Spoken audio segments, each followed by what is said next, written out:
আরে বন্ধুরা, আমার কথাগুলো যদি ভালো লাগে আপনাদের কাছে, তাহলে ভিডিওটা শেয়ার করে দিবেন।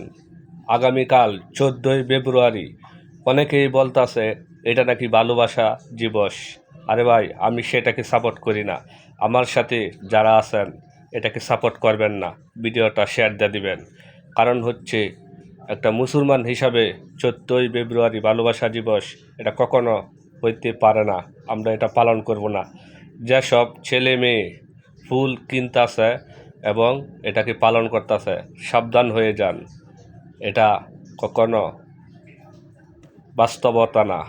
আগামীকাল শুক্রবার, সারাদিন রাতটা কি নামাজের রাত, এবাদতের রাত, সেটাকে সবাই পালন করবেন এবং আল্লাহর কাছে দোয়া ও আপনার মাপ চাবেন আল্লাহর কাছে। আল্লাহ আপনাকে হায়াত ও ভালোভাবে বাঁচার তৌফিক দান করুক।